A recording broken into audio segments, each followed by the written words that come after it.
Daniel's flashlight sputtered, a thin beam cutting through the endless rows of corn. Every stalk looked the same, stretching upward like skeletal arms. His recorder still hummed faintly in his hand, its little red light blinking. The voice came again. "Daniel." His throat tightened. "Who's there?" His words sounded too loud, swallowed instantly by the corn. The whisper didn't answer. It only grew clearer, softer, like it was brushing against his ear. "Come closer." Daniel took a shaky breath and forced himself forward. The path narrowed, the stalks bending as if guiding him. He stumbled deeper, his clothes snagging on sharp leaves. He tried to steady himself by talking into the recorder. Journal entry. I'm hearing something. Voices in the corn. Someone could be out here trying to scare me. Locals are playing tricks, maybe." But his voice cracked, betraying his fear. Suddenly, a cold gust swept through the field, bending the corn violently. The sound wasn't like wind anymore. It was screaming. Thousands of stalks screaming all at once. Daniel dropped to his knees, clutching his ears. The tape recorder kept rolling. Through the static, faint words bled in. "Blood for the harvest." His stomach turned. He fumbled to switch the recorder off, but it wouldn't stop. The button jammed. The red light blinked faster, as though the machine itself was alive, feeding on the voices. He stumbled forward until the rows suddenly opened. There, in the middle of the field, was a clearing. The soil was dark, too dark. He crouched, touched it. His fingers came up wet, sticky. Blood. The smell hit him then. Copper and rot. The clearing wasn't empty. It was filled with torn scraps of clothing, rusted jewelry, and bones. Human bones. Half sunk into the dirt like the field itself had swallowed them whole. Daniel staggered back, bile rising in his throat. His recorder hissed again. "Join them, Daniel. It's your turn." He whipped around. In the corn, pale faces flickered between the stalks. Hollow-eyed, their mouths twisted open, whispering in unison. Their skin looked gray, stretched tight, their bodies breaking into the stalks like they weren't whole anymore. The faces were familiar. He remembered them from the missing posters he'd seen pinned on the diner, swollen down. These were the vanished, and now they were part of the field. Daniel turned and ran. The corn closed in tighter, stalks cutting across his face and arms, slashing his skin. He could still hear the whispers chasing him, layered over each other, screaming his name. The recorder still clutched in his hand, began playing back his own voice, distorted and deep. "Daniel, Daniel, you belong here." His flashlight went black. He tripped, crashing face first into the dirt. Something cold wrapped around his ankle. Not a hand, not a root, something in between. It pulled. Hard. He screamed, clawing at the soil. But the ground beneath him gave way, soft and wet, like quicksand made of blood and earth. His fingernails tore as he tried to hold on. The whispers turned into laughter, cruel, endless. Daniel's last sight was the corn closing above him, the night sky sealed away. The recorder fell beside him, its light still blinking. Then, silence. 3 days later, the innkeeper cleaned his room. His car was still in the lot, his things still on the desk. But there was no Daniel, only his tape recorder lying on the bed. The sheriff pressed play. At first, It was Daniel's voice, nervous but steady. Then came the whispers, the screams, the begging, and finally, silence, until the recorder spoke one last time, in Daniel's voice, but wrong, low, inhuman. Blood for the harvest. The tape clicked off, and outside through the window the cornfields swayed gently, as if something deep within them was breathing.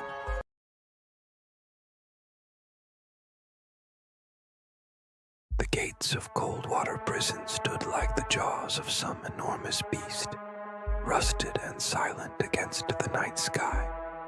The prison had been shut down for decades, its walls crumbling, its windows shattered. Locals said the place was cursed. No one went near it, except for the guards who worked the rotating night shift. That night it was Officer Mark Reynolds who'd drawn the short straw. He was new to the department, eager to prove himself. The older officers had laughed when his name came up.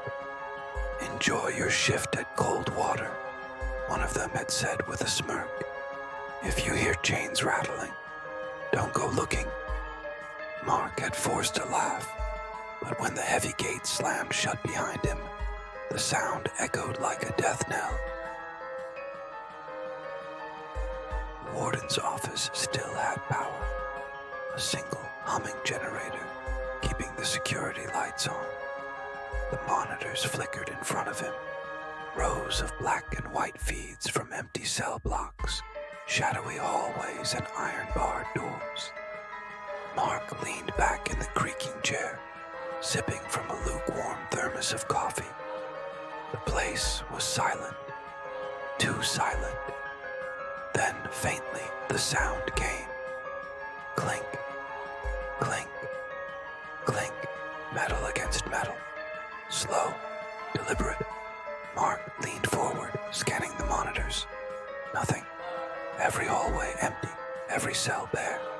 "Probably the pipes," he muttered to himself. But the sound grew louder. Clink, clink. And then, through the static of the old monitor, movement. Cell block C. A shadow drifted across the frame. Mark frowned and grabbed his flashlight. He told himself it was nothing, just a glitch. But his pulse quickened as he unlocked the office door and stepped into the dark hallway. The prison smelled of rust and mildew, every step echoing across the cracked concrete floor. His beam of light caught on graffiti scrawled across the walls. Names, dates, desperate words scratched into stone. "Don't follow the voices." He swallowed hard. Kids probably broke in. Just kids messing around. But his voice didn't sound convincing, not even to him. When he reached cell block C, the air felt heavier, colder. The rows of cells stretched in both directions, their bars slick with rust. He stopped.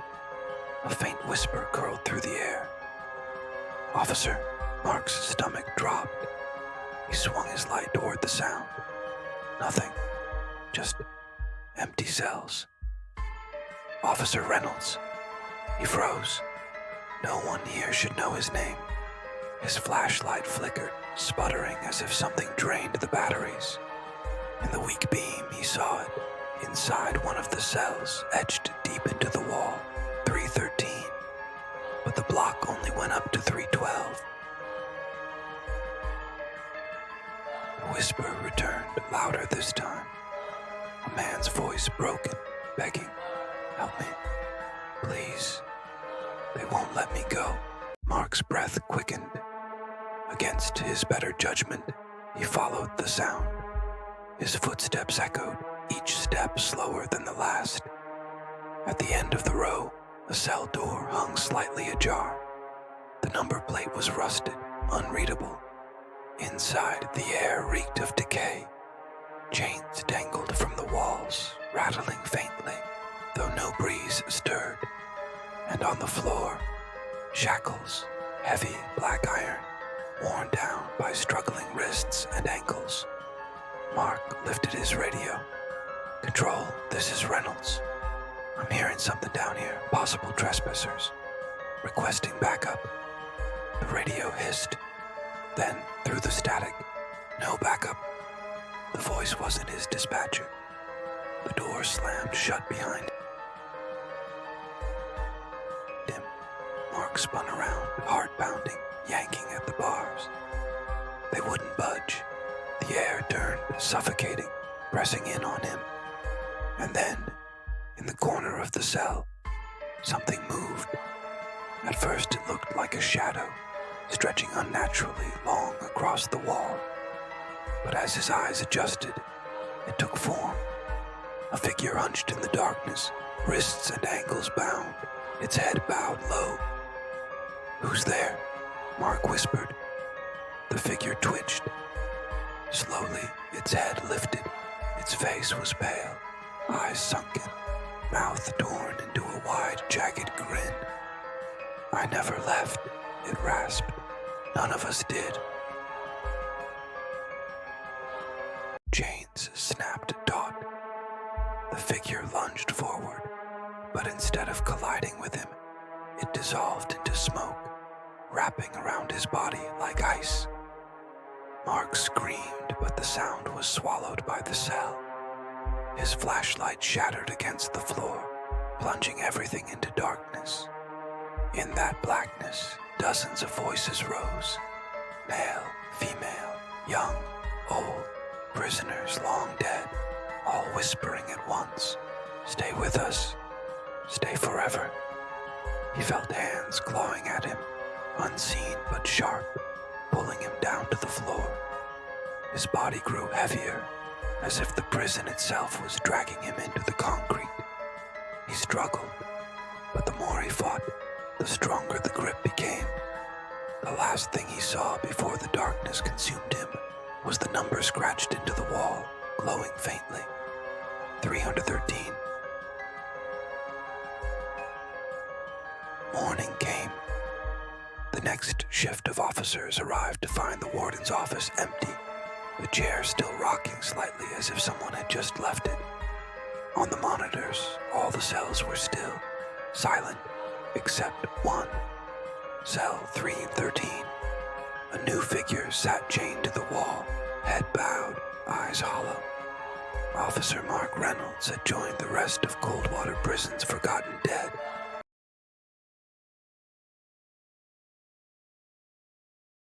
The sea was restless that night. Waves smashed against the jagged rocks of the main coastline, spraying white foam into the air. High above, cutting through the fog, stood the Ashburn Lighthouse. Its beam swept across the black waters, steady, unblinking. But the people of Ashburn Harbor swore the light wasn't the strangest thing about it. They swore the lighthouse screamed. When Ethan Cole arrived, the townsfolk barely met his eyes. He was the new keeper, sent by the Coast Guard after the last one quit, without explanation. At the dockside bar, when Ethan mentioned his new post, the chatter stopped. A fisherman leaned close, his voice rough with salt and whiskey. "You'll hear it by midnight," the man said. "Not the waves, not the wind. The screams, once you hear them, you can't unhear them." The others muttered prayers. Ethan laughed it off, though unease settled in his stomach. He told himself the sea had a way of playing tricks. That night, with his duffel bag slung over his shoulder, he climbed the long, winding staircase up to the keeper's quarters. The lighthouse was old. The walls groaned with every gust, the air thick with the stench of salt and mildew. Cobwebs filled the corners, and dust clung to the furniture left behind by the last keeper. Ethan unpacked his things and poured himself a drink. Midnight crept closer, and with it came silence. No gulls, no waves, only the deep hum of the sea. Then, faintly, it came. a sound so raw it made his blood freeze. A scream, high-pitched, human, carried through the stones of the lighthouse. It rose and fell, echoing like someone was being torn apart beneath the very foundation. Ethan dropped his glass, shattering it across the floor. He grabbed his lantern and stormed down the spiral staircase, convinced someone had broken in. But when he reached the bottom, the heavy iron door was still locked. No footprints, no intruder, only the howl of the wind. The scream faded, swallowed by the waves. The next day, Ethan asked around. The townsfolk avoided his questions, but an old woman sitting on her porch called out to him. "Keep her before you heard it too," said the screams came from the rocks. Said they belonged to his wife and children, but they'd been dead 30 years. Her eyes clouded. "They say the first keeper went mad here. He murdered his family, threw them into the sea below, and every keeper since has heard them screaming." Ethan felt the chill of the ocean air cut through him. That night, the screams came again, louder, closer. This time, he heard words hidden inside, pleading, begging, crying. The voices overlapped, men, women, children, wailing in endless agony. He clamped his hands over his ears, but the sound was inside him, vibrating through his bones. Days bled into nights. Ethan stopped sleeping. He stopped eating. His reflection in the cracked mirror grew gaunt, eyes ringed with black shadows. The screams wouldn't stop. Sometimes they came from beneath the floorboards, sometimes from the walls. Once, he swore he heard them whisper his name just above his bed. And then, he found the journal, hidden in a drawer in the keeper's quarters, its leather warped with damp. The entries were scrawled in shaky handwriting. "They won't stop screaming, every night, louder. They want me to join them. I see them in the surf, waiting. Their mouths wide open, water pouring out. I can't take it anymore. I'll end it tonight. Maybe then, I'll be free." The entries stopped there. That night a storm rolled in. The sea roared, waves slamming the rocks with thunderous force. Rain pounded the glass of the lantern room as Ethan tended the beam. But the storm wasn't loud enough to drown out the screams. They were deafening now, echoing all around him, inside his skull. He staggered down the stairs, lantern swinging wildly. The walls pulsed with the sound of weeping, chains rattling, children crying. At the base of the tower, the iron door blew open on its own. Rain and salt spray drenched him as he stepped out onto the cliffside. And there, below, in the crashing surf, he saw them, figures thrashing in the waves. Pale, broken bodies, arms stretched upward, faces contorted in eternal agony. Their mouths opened wide, but the water that poured out was black, not clear. They were screaming, screaming for him. The wind shoved him forward. Ethan stumbled to the edge, heart hammering. The journal's last words echoed in his mind. Maybe then, I'll be free. He dropped the lantern. Its flame hissed out in the rain, and then Ethan stepped into the darkness. The next morning, the storm had passed.